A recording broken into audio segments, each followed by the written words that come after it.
Un tiempo para fortalecerte y crecer en el conocimiento de Dios a través de su palabra. Esto es Reto 365, la Biblia en un año.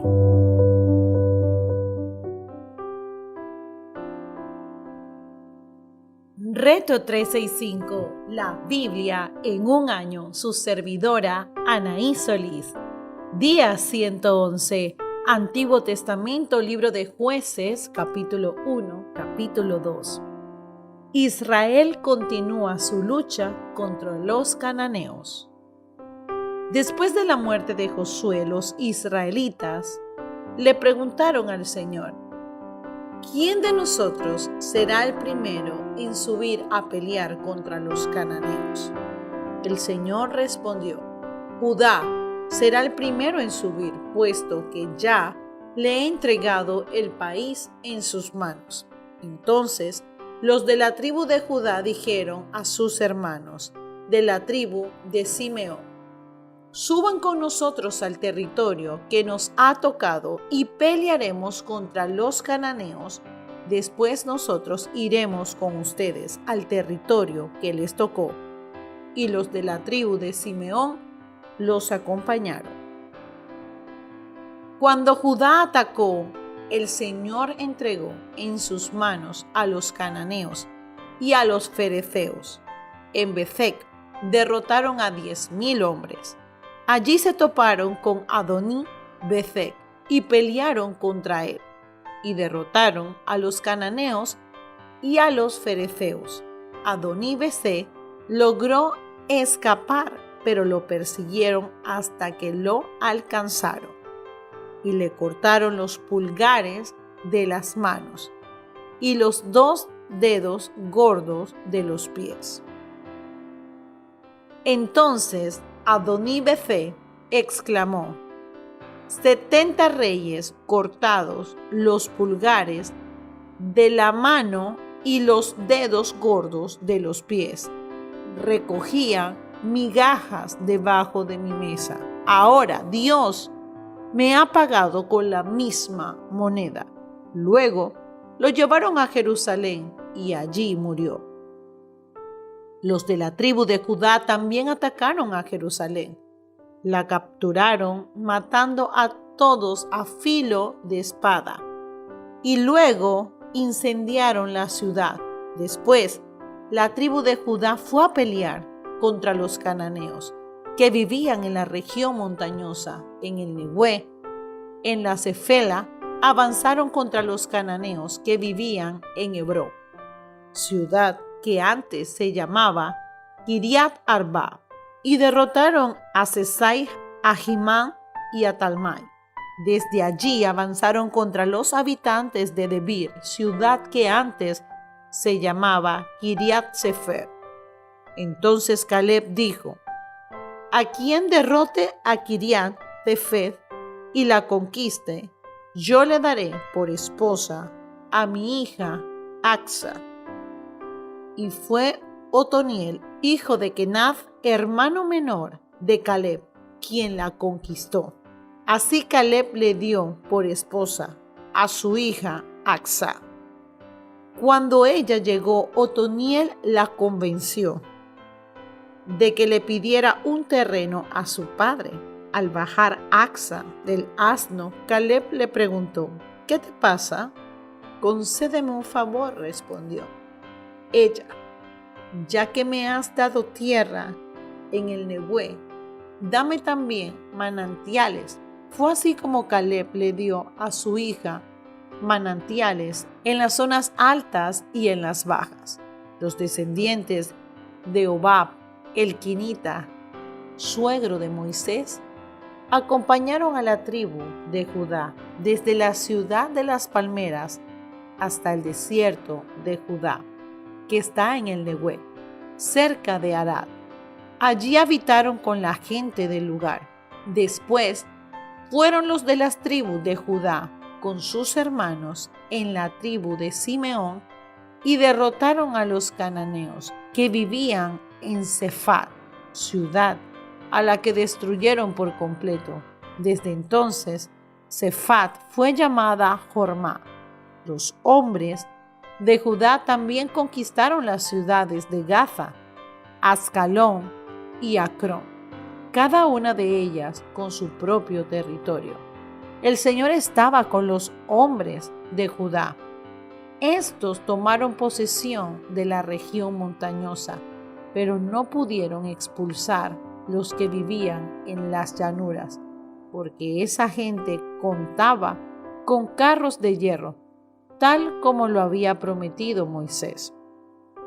Caleb recibió Hebrón y expulsó a esa ciudad a los 3 hijos de Anac. En cambio, los de la tribu de Benjamín no lograron expulsar a los jebuseos que vivían en Jerusalén. Por eso, hasta el día de hoy, los jebuseos viven en los benjamitas en Jerusalén. Los de la tribu de José, por su parte, subieron contra Betel, pues el Señor estaba con ellos. Enviaron espías a Betel, ciudad que antes se llamaba Luz, y estos, al ver un hombre que salía de la ciudad, le dijeron: «Muéstranos cómo entrar en la ciudad y seremos bondadosos contigo». Aquel hombre les mostró cómo entrar en la ciudad y ellos la conquistaron a filo de espada. Pero el hombre y a toda su familia les perdonaron la vida, y ese hombre se fue de la tierra de los hititas, donde fundó una ciudad a la que llamó Luz, nombre conserva hasta el día de hoy. Pero los de la tribu de Manasés no pudieron expulsar a los de Bet-Seán y de Tánac con sus respectivas aldeas, ni tampoco a los habitantes de Dor, Ibleam y Megiddo con sus respectivas aldeas, porque los cananeos estaban decididos a permanecer en esa tierra. Solo cuando Israel se hizo fuerte, pudo someter a los cananeos a trabajos forzados, aunque nunca pudo expulsarlo del todo. Los de la tribu de Efraín tampoco pudieron expulsar a los cananeos que vivían en Gezer, de modo que los cananeos siguieron viviendo entre ellos. Los de la tribu de Zabulón, por su parte, tampoco pudieron expulsar a los cananeos que vivían en Quitrón y Nalol, y estos siguieron viviendo entre ellos, aunque fueron sometidos a trabajos forzados. Tampoco los de la tribu de Aser pudieron expulsar a los habitantes de Acó, Sidón, Ahlab, Akzib, Kelba, Afec y Rehob. Por eso, como no pudieron expulsarlos, el pueblo de la tribu de Aser vivió entre los cananeos que habitaban en aquella región. Tampoco los de la tribu de Neftalí pudieron expulsar a los habitantes de Bet-Semes y Bet-Anat, sino que vivieron entre los cananeos que habitaban en aquella región. Sin embargo, sometieron a trabajos forzados a los que vivían en Bet-Semes y Bet-Anat. Los amorreos hicieron retroceder a los de la tribu de Dan hasta la región montañosa y no les permitieron bajar a la llanura. Los amorreos también estaban decididos a permanecer en el monte Eres, en Ayalón y en Salbín. Pero cuando se acrecentó el poder de la tribu de José, los amorreos también fueron sometidos a trabajos forzados. La frontera de los amorreos iba desde la cuesta de los Escorpiones hasta Selá e incluso más arriba. Capítulo 2. El ángel del Señor en Boquín. El ángel del Señor subió de Gilgal a Boquín y dijo: Yo los saqué a ustedes de Egipto y los hice entrar en la tierra que juré darle a sus antepasados. Dije que nunca quebrantaré mi pacto con ustedes. Ustedes, por su parte, no harán ningún pacto con la gente de esta tierra, sino que derribarán sus altares pero me han desobedecido porque han actuado así. Pues quiero que sepan que no expulsaré de la presencia de ustedes a esa gente. Ellos les hará la vida imposible y sus dioses les serán una trampa. Cuando el ángel del Señor les habló hacia todos los israelitas, el pueblo lloró a gritos. Por eso llamaron a aquel lugar Boquín, y allí ofrecieron sacrificios al Señor. Nuevo Testamento, libro de Lucas, capítulo 20, capítulo 21. La resurrección y el matrimonio, verso 27. Luego, algunos de los saduceos, que decían que no hay resurrección, se acercaron a Jesús y le plantearon un problema. Maestro, Moisés nos enseñó en sus escritos que si un hombre muere y deja a la viuda sin hijos, el hermano de ese hombre tiene que casarse con la viuda para que su hermano tenga descendencia. Pues bien, había 7 hermanos. El primero se casó y murió sin dejar hijo. Entonces el segundo y el tercero se casaron con ella y así sucesivamente murieron los 7 sin dejar hijos. Por último, murió también la mujer. Ahora bien, en la resurrección, ¿de cuál será esposa esta mujer?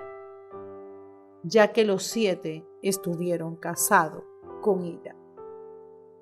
La gente de este mundo se casa y se da en casamiento, les contestó Jesús. Pero en cuanto a los que sean dignos de tomar parte en el mundo venidero por la resurrección, esos no se casarán ni serán dados en casamiento, ni tampoco podrán morir, pues serán como los ángeles. Son hijos de Dios porque toman parte de la resurrección, pero que los muertos resucitan, lo dio a entender Moisés mismo en el pasaje sobre la zarza, pues llama el Señor el Dios de Abraham, de Isaac y de Jacob. Él no es Dios de muertos, sino de vivos. En efecto, para Él todos ellos viven. Algunos de los maestros de la ley le respondieron: bien dicho, maestro. Y ya no se atrevieron a hacerle más preguntas. ¿De quién es hijo el Cristo? Pero Jesús les preguntó: ¿cómo es que dicen que el Cristo es hijo de David? David mismo declara en el libro de los Salmos: dijo el Señor a mi Señor, siéntate a mi derecha hasta que ponga a tus enemigos por estrado de tus pies. David lo llama Señor. ¿Cómo puede entonces ser su hijo? Mientras todo el pueblo lo escuchaba, Jesús les dijo a sus discípulos: cuídense de los maestros de la ley. Les gusta pasearse con ropas ostentosas y les encanta que los saluden en las plazas y ocupar el primer puesto en las sinagogas y los lugares de honor en los banquetes. Devoran los bienes de las viudas y a la vez hacen largas plegarias para impresionar a los demás. Estos recibirán peor castigo. Capítulo 21. La ofrenda de la viuda. Jesús se detuvo a observar y vio a los ricos que echaban sus ofrendas en las alcancías del templo. También vio una viuda pobre que echaba 2 moneditas de poco valor. Les aseguro, dijo, que esta viuda pobre ha echado más que todos los demás. Todos ellos dieron su ofrenda de lo que les sobraba, pero ella, de su pobreza, echó todo lo que tenía para su sustento. Antiguo Testamento, Libro de Salmo, capítulo 49, verso del 1 al 20. Oigan esto, pueblos todos. Escuchen, habitantes todo del mundo, tanto débiles como poderosos, lo mismo los ricos que los pobres. Mi boca hablará con sabiduría, mi corazón se expresará con inteligencia. Inclinaré mi oído a los proverbios, responderé mi enigma al son del arpa, porque he de temer en tiempos de desgracia, cuando me ordenen inicuos distractores. Temeré a los que confían en sus riquezas y se jactan de sus muchas posesiones. Nadie puede salvar a nadie, ni pagar a Dios rescate por la vida. Tal rescate es muy costoso. Ningún pago es suficiente. Nadie vive para siempre sin llegar a ver la fosa. Nadie puede negar que todos mueren, que sabios e insensatos parecen por igual, y que sus riquezas se quedan para otros. Aunque tuvieron tierras a su nombre, sus tumbas serán su hogar eterno, su morada por todas las generaciones. A pesar de sus riquezas, no perduran los mortales, al igual que las bestias, perecen. Tal es el destino de los que confían en sí mismos, el final de los que se envanecen. Como ovejas, están destinados al sepulcro. Hacia allá los conduce la muerte. Sus cuerpos se pudrirán en el sepulcro, lejos de sus mansiones suntuosas. Por la mañana los justos prevalecerán sobre ellos, pero Dios me rescatará de la garra del sepulcro y con él me llevará. No te asombre ver que alguien se enriquezca y aumente el esplendor de su casa, porque al morir no se llevará nada, ni con él descenderá su esplendor. Aunque en vida se considere dichoso y la gente lo elogie por sus logros, irá a reunirse con sus ancestros sin que vuelva jamás a ver la luz. A pesar de sus riquezas, no perduran los mortales. Al igual que las bestias, perecen. Meditación del día de hoy. Podemos ver que el libro de Jueces es una crónica triste de un pueblo débil y rebelde. Podemos observar que el Señor, después de la muerte donde parte Josué, el pueblo entra en una rebelión. Es importante que tú puedas meditar en esto. Hay personas que de tu vida se van, que estuvieron cierto tiempo para darte el consejo sabio en este caminar cristiano. Posiblemente, si esa persona mañana no está, no puede ser que tú te vayas a desviar del camino. Y si te has desviado, es porque verdaderamente en ese momento no tuviste un encuentro sobrenatural con el Maestro. Hoy es el tiempo de meditar en eso. ¿Qué persona ya no está, pero en su momento me ayudó a estar donde estoy? ¿O fue un escalón para que yo hoy estuviera aquí?